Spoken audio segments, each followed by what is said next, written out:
അടുത്തത് നമ്മുടെ സ്ഥിരം പുള്ളിയെക്കുറിച്ചാണ്. മറ്റാരുമല്ല, ഡൊണാൾഡ് ട്രംപിനെ കുറിച്ച്.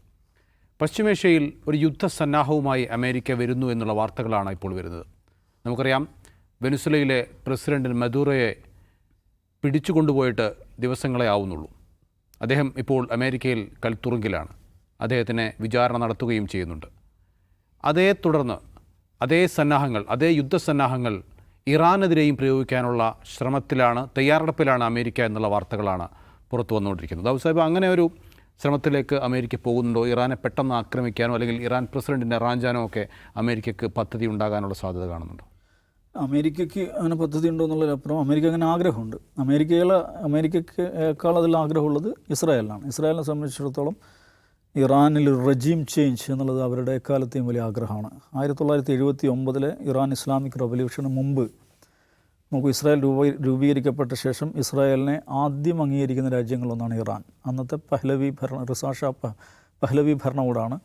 പഹ്ലവി ഭരണകൂടം ഇസ്രായേലിനെ അംഗീകരിക്കുന്നുണ്ടെന്ന് മാത്രമല്ല, ഇസ്രായേലിൻ്റെ മൊസാദിൻ്റെ ഏറ്റവും പ്രധാനപ്പെട്ടൊരു പ്രവർത്തന കേന്ദ്രമായിരുന്നു ഇറാൻ. 79 ഖുമൈനിയുടെ വിപ്ലവം, കാസറ്റ് വിപ്ലവം എന്നാണ് അറിയപ്പെടുന്നത്. പാരീസിലിരുന്നു കൊണ്ട് ഖുമൈനി പ്രസംഗം കാസറ്റിൽ റെക്കോർഡ് ചെയ്യുന്നു. അത് ഇവിടേക്ക് അയക്കുന്നു, ഇറാനിലേക്ക് അയക്കുന്നു. ഇറാനിലെ ടൈപ്പ് റെക്കോർഡുകൾ, നമ്മൾ പറയൽ ടേപ്പ് റെക്കോർഡറുകളുമായിട്ട് അത് ആളുകളെ കേൾപ്പിക്കുന്നു. അങ്ങനെയാണ് ഇറാൻ വിപ്ലവം എന്ന് പറയുന്ന പക്ഷേ ഈ കഴിഞ്ഞ നൂറ്റാണ്ടിലെ ഏറ്റവും മാസ് പാർട്ടിസിപ്പേഷൻ ഉണ്ടായിട്ടുള്ള ഒരു വിപ്ലവമാണ് ഇറാൻ വിപ്ലവം എന്ന് പറയുന്നത്. അതിനുശേഷം അവിടെ വേറൊരു റെജീമാണ്, വേറൊരു സിസ്റ്റമാണ് ഇസ്ലാമിക് റിപ്പബ്ലിക് ഓഫ് ഇറാനായി മാറി. അന്ന് മുതൽ അവർ അമേരിക്കക്കും ഈ ഇസ്രായേലിനും എതിരുമായിട്ടുള്ള കടുത്ത പൊസിഷനുണ്ട്. ഡെത്ത് അമേരിക്ക, ഡെത്ത് ഇസ്രായേൽ എന്നുള്ള അവരുടെ ഒരു നാഷണൽ സ്ലോഗൻ എന്നുള്ള ഇങ്ങനെ മാറിയിട്ടുണ്ട്. ഫലസ്തീൻ്റെ വിമോചനം എന്ന് പറയുന്നത് ഇറാൻ്റെ ദേശീയ ലക്ഷ്യങ്ങളിൽ പെടുത്തിയിട്ടുള്ളൊരു സംഗതിയാണ്. അത് അപൂർവമായിട്ടാണ് ലോകത്തുള്ളത്. ഫലസ്തീൻ വിമോചനം എന്ന് പറഞ്ഞാൽ ഇറാൻ്റെ ഒരു നാഷണൽ ഗോൾസിൽ പെടുത്തിയിട്ടുണ്ട് ഈ 79 ശേഷമുള്ള റെജീം. അതുകൊണ്ട് തന്നെ ഇറാൻ റെജീം മാറുക എന്നുള്ളത് ഇസ്രായേലിൻ്റെ ആഗ്രഹമാണ്. അതിനുവേണ്ടി അമേരിക്കയെ പരമാവധി കളത്തിലേക്ക് ഇറക്കാൻ ഇസ്രായേൽ എപ്പോഴും ശ്രമിച്ചിട്ടുണ്ട്. അമേരിക്കൻ എസ്റ്റാബ്ലിഷ്മെൻറ്റിനകത്ത് അതിനെതിരായിട്ടുള്ള വിയോജിപ്പുകൾ വരുന്നതുകൊണ്ടാണ് അതിന് പൂർണ്ണമായി ഇറങ്ങാതിരുന്നത്. അതിൻ്റെ ഒരു കാരണം വെച്ചാൽ ഇറാൻ എന്ന് പറയുന്നത് 79 വിപ്ലവത്തിന് ശേഷം 10 വർഷം ഇറാഖുമായിട്ട് യുദ്ധം ഉണ്ടാകുന്നു. ഇറാഖ് വാർ എന്ന് പറഞ്ഞാൽ ആ യുദ്ധം അമേരിക്ക തന്നെ സ്റ്റേജ് ചെയ്തൊരു യുദ്ധമായിരുന്നു. അനാവശ്യമായിട്ട് ഷാത്തൽ അറബ് എന്ന് പറഞ്ഞിട്ടുള്ള ഒരു കനാലുമായി ബന്ധപ്പെട്ടൊരു തർക്കം ഉണ്ടാകുന്നു. ആ തർക്കത്തിൻ്റെ പേരിൽ സദാം ഹുസൈൻ ഇറാൻ ആക്രമിക്കുന്നു. സദാം ഹുസൈന് അന്നത്തെ അമേരിക്കൻ ഭരണകൂടം സർവ്വ പിന്തുണയും നൽകുന്നു. പക്ഷേ ഇറാൻ ഒരു ബഡിങ് സ്റ്റേറ്റ്, അതിന് ഒരു പുതിയ റെജീം, അതിൻ്റെ ഒരു ഇൻഫൻറ്റൈൽ പീരീഡിലായിരുന്നിട്ട് പോലും അതിനോട് റെസിസ്റ്റ് ചെയ്യുന്നു.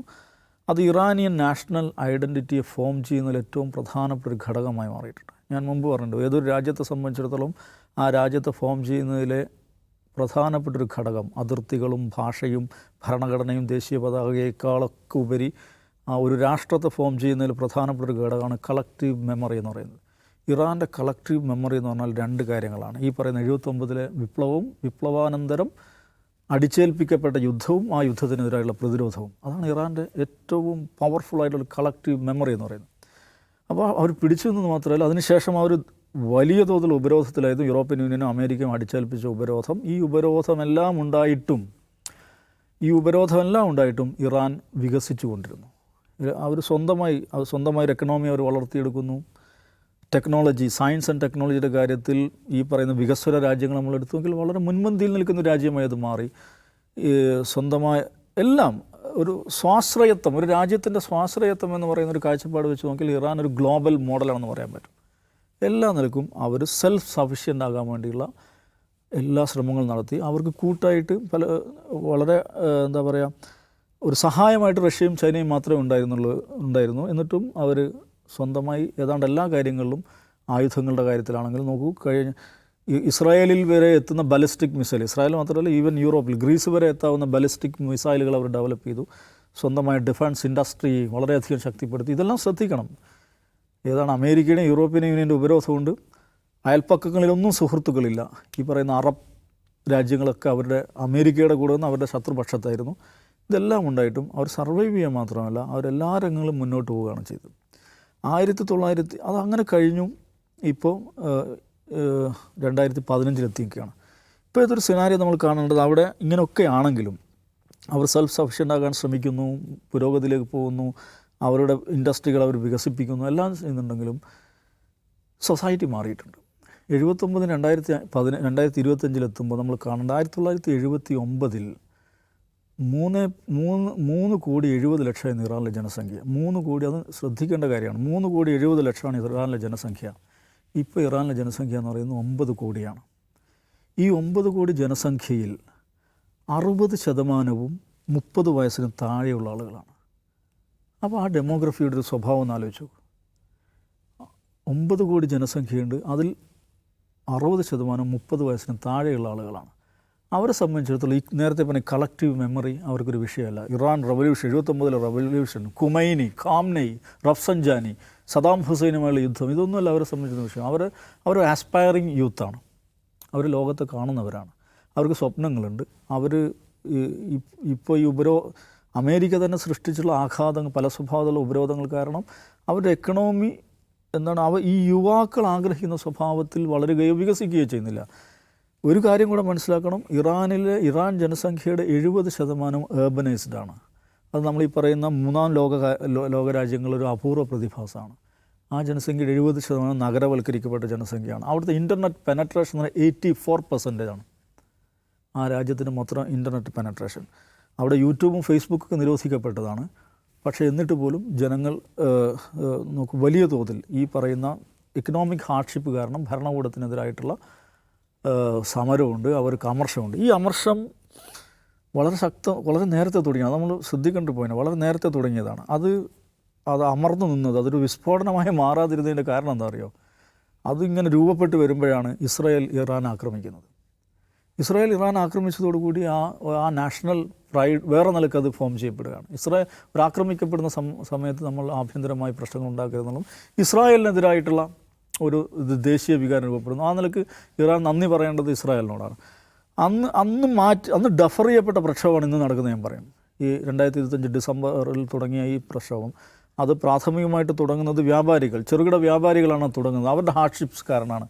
പക്ഷേ ഇന്നത് വികസിച്ച് എവിടെ എത്തിയെന്ന് വെച്ചിട്ടുണ്ടെങ്കിൽ 1979 വിപ്ലവത്തിന് ശേഷം ഉണ്ടായിട്ടുള്ള ഏറ്റവും അധികം മാസ് പാർട്ടിസിപ്പേഷനുള്ള ഒരു മാസ് ഇവൻ്റായി മാറിക്കൊണ്ടിരിക്കുകയാണ് ഈ പറയുന്ന ഇൻ്റർനെറ്റ് ബ്ലോക്കേഡ്. കഴിഞ്ഞ കുറേ ദിവസങ്ങളായി അവിടെ കംപ്ലീറ്റ് ഔട്ടേജാണ്, ഇൻ്റർനെറ്റ് ഔട്ടേജാണ്. എന്നിട്ട് പോലും വലിയ തോതിലുള്ള മാസ് പാർട്ടിസിപ്പേഷൻ അതിൽ ഉണ്ടായിക്കൊണ്ടിരിക്കുകയാണ്. കുറേ അധികം ആളുകൾ കൊല്ലപ്പെട്ട് കഴിഞ്ഞിട്ടുണ്ട്.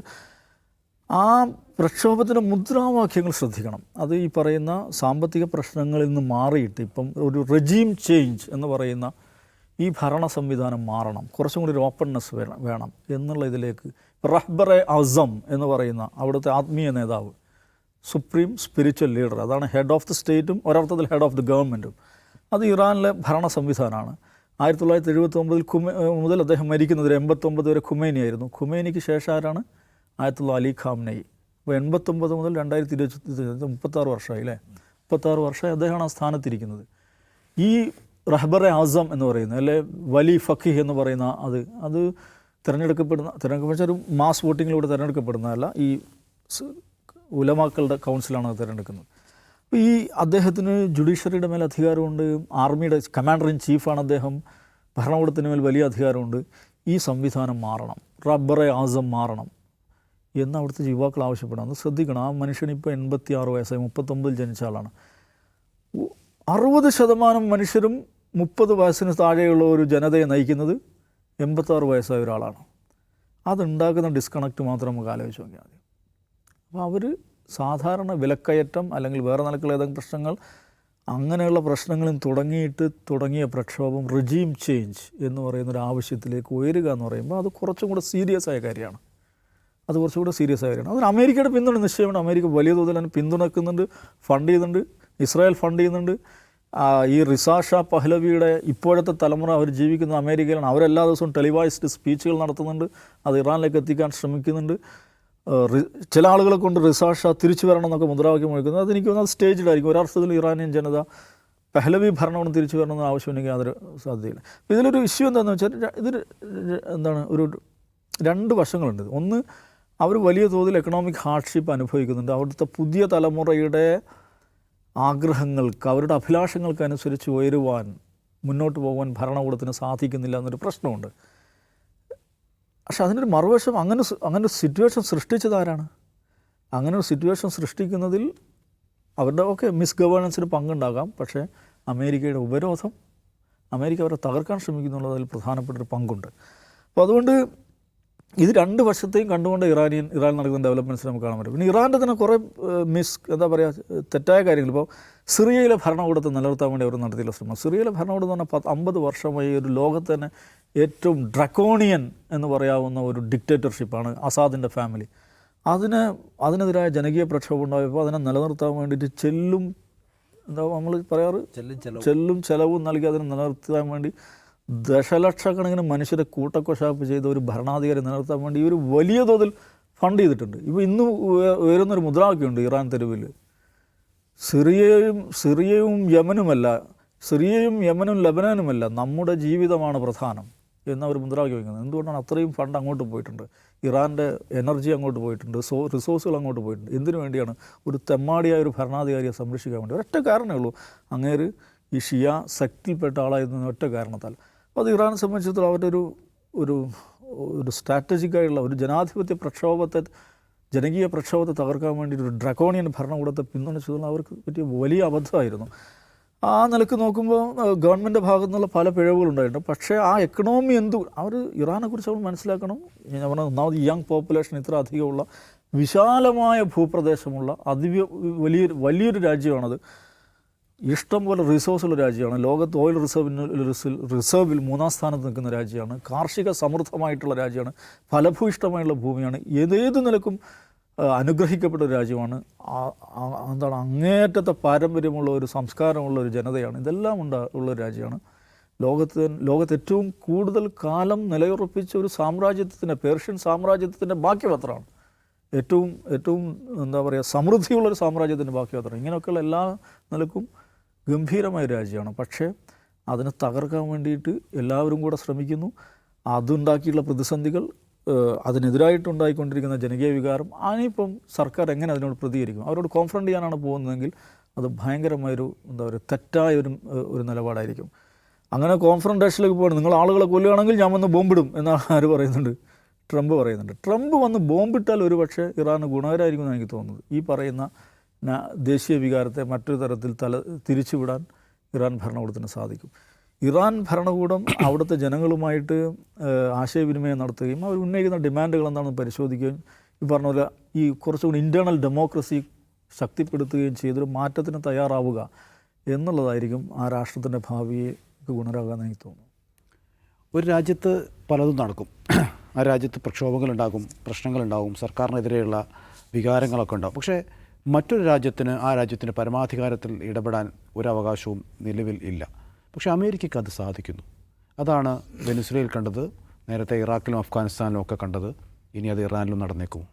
ഇറാനിൽ അമേരിക്ക നേരിട്ട് ഇടപെടാനുള്ള സാധ്യത എന്തുമാത്രമുണ്ട്? അമേരിക്ക അല്ലാതെ ഇടപെടുന്നുണ്ട്, അത് സംശയമില്ലാത്ത കാര്യമാണ്. ഈ പ്രക്ഷോഭത്തിൽ റെജീം ചേഞ്ച് എന്നുള്ള മുദ്രാവാക്യം ഉയർത്തിക്കൊണ്ട് വരുന്നതിന് പിന്നിൽ അമേരിക്കയുടെ ഇസ്രായേലിലും താല്പര്യമുണ്ടെന്നുള്ളത് 101 തരമാണ്. പക്ഷേ അമേരിക്ക ഇറാനിൽ നേരിട്ട് ഇടപെടുമോ എന്നത് ഇപ്പോഴും പറയാറായിട്ടില്ല. നേരിട്ടിപ്പം അമേരിക്കൻ പട്ടാളക്കാർ വന്നിറങ്ങുമോ, ബോംബിട്ടൊരു ഒരു ഫുൾ സ്കെയിൽ യുദ്ധത്തിലേക്കൊന്നും പോകുമെന്നും വിചാരിക്കാൻ തൽക്കാലം നിവൃത്തിയില്ലെന്നാണ് എനിക്ക് തോന്നുന്നത്. അമേരിക്ക ആ ഭരണകൂടത്തെ ഇളക്കാനുള്ള ആവശ്യമായിട്ടുള്ള വലിയ തോതിലുള്ള വിപ്ലവം അവിടെ ഉണ്ടാക്കുന്നുണ്ട്. അത് ലോകത്ത് പലയിടത്തും നമ്മൾ കണ്ടിട്ടുണ്ടല്ലോ. അമേരിക്ക നേരിട്ട് ഇറങ്ങാതെ തന്നെയും ഭരണാധിപന്മാരെ വലിച്ച് താഴെയിട്ട ജനകീയ വിപ്ലവങ്ങൾ, അതിന് പിന്നിലെ അമേരിക്കയുടെ താല്പര്യം. എന്നാൽ നമ്മൾ നേരത്തെ പറഞ്ഞ പോലെ എന്തുകൊണ്ടാണ് ഈ ഏകാധിപതികളായ മനുഷ്യർ, രാജാക്കന്മാർ അല്ലെങ്കിൽ ഈ ഡൈനാസ്റ്റികൾ കൊണ്ടു നടക്കുന്ന ആൾക്കാർ എന്തുകൊണ്ടാണ് അമേരിക്കയ്ക്കെതിരെ മിണ്ടാത്തെന്ന് ചോദിച്ചാൽ അമേരിക്കയ്ക്ക് ഇതുപോലുള്ള വിപ്ലവങ്ങൾ ഉണ്ടാക്കാൻ കഴിയും. അമേരിക്കയ്ക്ക് വിപ്ലവം ഉണ്ടാക്കാൻ കഴിയുമെന്ന് പറയുമ്പോൾ അതിന് കാരണങ്ങളുണ്ട്. നേരത്തെ ദാവൂദ് സാഹിബ് പറഞ്ഞ വിശദമായ കാരണങ്ങൾ അതിനുണ്ട്. അവിടുത്തെ ഈ പറയുന്ന ചെറുപ്പക്കാർക്ക് നമ്മൾ ലോകത്ത് ഏറ്റവും കൂടുതൽ എണ്ണ റിസർവ് ഉള്ള ഒരു രാജ്യമാണ്, വലിയ പാരമ്പര്യമുള്ള രാജ്യമാണ്. നമുക്ക് എന്തുകൊണ്ട് നമ്മുടെ സഹോദര രാഷ്ട്രങ്ങളെപ്പോലെ നന്നായി ജീവിക്കാൻ പറ്റുന്നില്ല? നമുക്കെന്തുകൊണ്ട് അവർക്കുള്ളതുപോലെ സ്വാതന്ത്ര്യമില്ല? നമുക്കെന്തുകൊണ്ട് ലോകത്തെല്ലാം ഉള്ളതെല്ലാം എക്സ്പ്ലോർ ചെയ്യാൻ പറ്റുന്നില്ല? നമ്മുടെ സമ്പദ്ഘടന എന്തുകൊണ്ട് ഇത്രയും റിസോഴ്സസ് ഉള്ളപ്പോഴും ഏറ്റവും പരിമിതമായിരിക്കുന്നു? നമ്മൾ എന്തുകൊണ്ട് ഇൻ്റർനെറ്റിനകത്ത് പോലും നിയന്ത്രണമുള്ള ആധുനികതയിലേക്ക് പ്രവേശന കവാടങ്ങൾ ചുരുങ്ങിയിട്ടുള്ള ഒരു സമൂഹമായിട്ട് ജീവിക്കണം എന്ന ക്വസ്റ്റ്യൻ അവരുടെ മുമ്പിലുണ്ട്. അതിനെ അഡ്രസ്സ് ചെയ്യുന്നതിൽ ഇറാനിലെ ഭരണകൂടത്തിന് വീഴ്ച പറ്റിയിട്ടുണ്ട്. പല കാരണങ്ങളുണ്ട്. ഒന്നാമത്തെ കാര്യം, എന്തുകൊണ്ട് സാമ്പത്തികമായി എക്സ്പ്ലോർ ചെയ്യാൻ പറ്റുന്നില്ല, വലുതാവാൻ പറ്റുന്നില്ല എന്ന് ചോദിച്ചാൽ അതിന് സാങ്ഷൻസ് ആണ് കാരണം. അപ്പോൾ ഇപ്പോഴത്തെ തലമുറ പറഞ്ഞ് നമ്മൾ എന്തിനാണ് ലോകത്തിൻ്റെ വയ്യാവലിൽ എടുത്ത് വെച്ചിട്ട് നമ്മൾ സാങ്ഷൻസ് വാങ്ങിക്കുന്നത്? അവർക്ക് അത്രയും പൊളിറ്റിക്കലല്ല. നിങ്ങൾ ഇറാൻ എന്ന് പറയുന്ന 79 വിപ്ലവം ഉണ്ടാക്കി നിങ്ങൾ ഇറാനിലെ ഒരു പുതിയ ഭരണകൂടത്തെയും ഒരു പുതിയ സംഗതിയും സ്ഥാപിച്ചു. എന്നിട്ട് നിങ്ങൾ അതിനെ പുറത്തേക്ക് വികസിക്കാൻ ശ്രമിക്കുന്നു, റീജിയനിലെ ഒരു പ്രധാനപ്പെട്ട ശക്തിയാവാൻ ശ്രമിക്കുന്നു. എല്ലായിടത്തേക്കും നിങ്ങൾ പ്രോക്സി വാറുകൾ അല്ലെങ്കിൽ പ്രോക്സികളെ ഉണ്ടാക്കുന്നു, അവർക്ക് ഫണ്ട് ചെയ്യുന്നു. നിങ്ങളുടെ മറ്റു പല രാജ്യങ്ങളിലും നിങ്ങളുടെ രാഷ്ട്രീയ താല്പര്യങ്ങൾക്ക് വേണ്ടി നിങ്ങൾ ഇൻവെസ്റ്റ് ചെയ്യുന്നു. ആ പണം എവിടേക്ക് വേണ്ടിയാണ്? നമ്മുടെ വേണ്ടിയാണ്. ഇപ്പോൾ ഉത്തര കൊറിയയിൽ സംഭവിക്കുന്നതാണ് ശരിക്കും പറഞ്ഞാൽ. ഉത്തര കൊറിയ എന്ന് പറഞ്ഞ രാജ്യം സൈനികമായി ശക്തമായ രാജ്യമാണ്, ഉപരോധങ്ങളാൽ നിറഞ്ഞ രാജ്യമാണ്, പക്ഷേ സൈനികമായി വളരെ പവർഫുള്ളാണ്. പക്ഷേ ജനങ്ങൾ എങ്ങനെയാണ് ജീവിക്കുന്നത് എന്ന് വെച്ചാൽ അവിടുത്തെ ബജറ്റിൻ്റെ വരുമാനത്തിൻ്റെ കയ്യിലുള്ള പൈസയുടെ മേജർ പോർഷൻ സൈനികമായി ഇൻവെസ്റ്റ്മെൻറ്റിൽ നൽകുക, പട്ടാളത്തെ തീറ്റിപ്പോറ്റാൻ, പട്ടാളത്തിൻ്റെ പുതിയ പുതിയ ഇന്നോവേഷൻസിന് വേണ്ടി പുതിയ ബോംബുകളും മിസൈലും ഉണ്ടാക്കാൻ ചിലവാക്കുന്നത്. അവിടുത്തെ ജനങ്ങൾ ജീവിക്കുന്നത് അങ്ങേയറ്റം പരിതാപകരമായ സ്ഥിതിയിലാണ്. ഇപ്പോൾ ഉത്തര കൊറിയയുടെ തലസ്ഥാനമാണ് പോങ്യാങ്. ലോകത്തെ ഏറ്റവും കുറവ് ട്രാഫിക്കുള്ള തലസ്ഥാന നഗരമാണ്. അവിടെ പോയാൽ നിങ്ങൾക്ക് കാറുകൾ കാണാനേ പറ്റില്ല, വെറുതെ റോഡ് ക്രോസ് ചെയ്യാം. സീരിയസ്ലി ഞാൻ ലിറ്ററലി പറയാം. കാരണം എന്താണ്, അങ്ങനെ കാറുകൾ അവർ പെർമിറ്റ് ചെയ്യുന്നില്ല. അങ്ങനെ എല്ലാവരും കാർ എടുക്കാൻ കഴിയുന്ന സാമ്പത്തിക ഇല്ല, എല്ലാവരും കാർ എടുത്താൽ കൊടുക്കാൻ പെട്രോളും ഇല്ല എന്ന് പറയുന്ന പ്രശ്നമുണ്ട്. കടുത്ത നിയന്ത്രണങ്ങളാണ് ജീവിക്കുന്നത് അവിടുത്തെ മനുഷ്യർക്ക്. പക്ഷേ ഇറാനിലെ പോലെ അല്ല.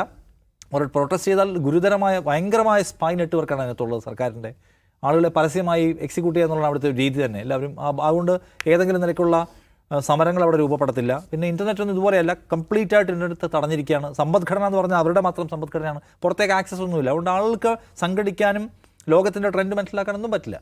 അതുപോലെ അതിന് സമാനമായിട്ടുള്ള ഒരു പ്രശ്നം ഇവിടെയുണ്ട്. ഇപ്പം ഈ പറയുന്ന തരത്തിൽ സൈനികമായ ഇൻവെസ്റ്റ്മെൻറ്റ് ഉണ്ടാക്കുക, പലതരത്തിലുള്ള രാഷ്ട്രീയ സൈനിക താല്പര്യങ്ങൾക്ക് വേണ്ടി പണം മുടക്കുക എന്ന് പറയുമ്പോൾ നമുക്ക് വളരാനും നമുക്ക് നന്നായി ജീവിക്കാനുള്ള പണം പോകുന്നു എന്നാണ് അവിടുത്തെ യുവാക്കൾ കാണുന്നൊരു കാര്യം. ഇപ്പം നമ്മൾ എന്താണ് ഇൻ്റർനാഷണൽ കോൺഫ്ലിക്റ്റുകൾ നമ്മൾ എന്തിനാണ് ഇവിടെ ചോദ്യം അവർ ചോദിക്കും. എല്ലാവരും അങ്ങനെ പൊളിറ്റിക്കൽ ആവണമെന്നില്ല.